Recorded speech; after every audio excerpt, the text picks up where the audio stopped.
Most of the movies that I have been reviewing are movies that I've seen in the theater that are 2012. That's the rule I've set for myself. Talk about it and to share my quick opinion.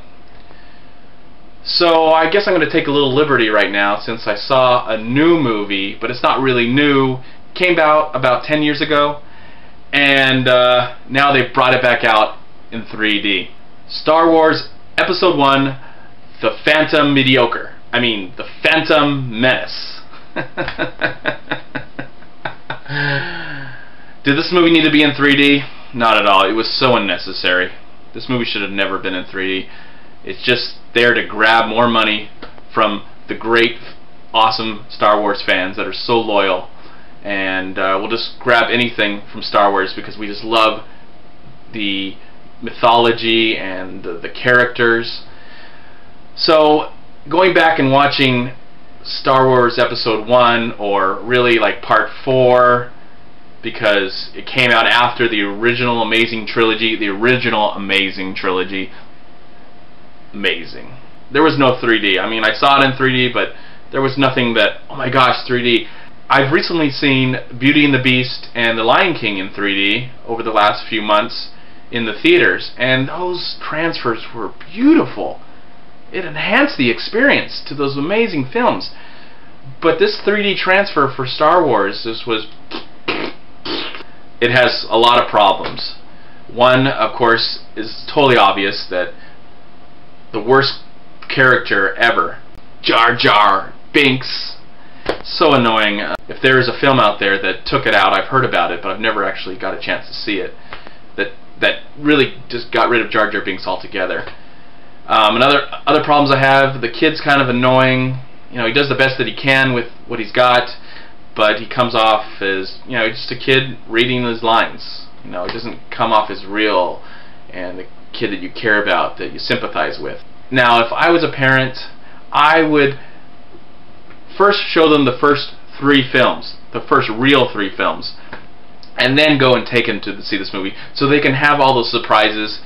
Seeing these movies, the prequels, first, when you find out about all those amazing things in the original trilogy, it just doesn't matter anymore. You're like, I know that was going to happen. I knew that so-and-so and so-and-so and all this stuff, da-da-da-da-da. You can't explain this film in a few sentences. The movie just goes over in this direction, over in that direction. Everybody's just so monotone, and nobody really feels like they have a personality. I mean, they left all the comic relief into the most annoying character. But I have fond memories of getting all my friends together to go see the film when it originally came out. Yes, we were slightly disappointed, but we had high hopes for where the trilogy would go. So I still have a fondness for the film because there's amazing things in it, like the pod race scene and Darth Maul. Looks like he was in the film for 10 minutes, and the movie's over 2 hours. Wouldn't it have been great for them to really develop that character? But you know, I could talk about this forever. Whether you agree with me or not, we all probably can agree on that it would have been nice if they could have captured the magic of the first 3 films. Or, I mean, the last 3 films, because these are now the first 3 films. It's just so confusing. My last concern that I want to share with you about The Phantom Menace is, we started with the first one, bringing it in 3D.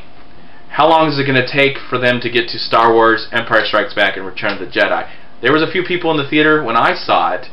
Will people go to the theater and pay the extra $20 to see this movie in 3D so we can eventually get to see the amazing trilogy? There are children right now being born that are going to find these films, especially Empire Strikes Back, which I personally think is the greatest Star Wars movie ever. Anyways, I hope that my next review will be a new movie from 2012.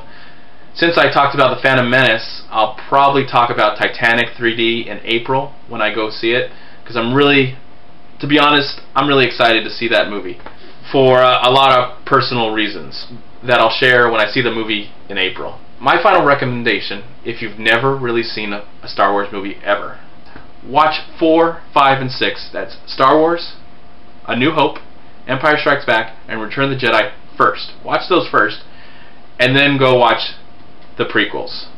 If you liked my review, I know there's probably a lot more I would want to say. It's really hard to explain, so I invite you to click on this link right here. It's from a YouTube channel called Red Letter Media.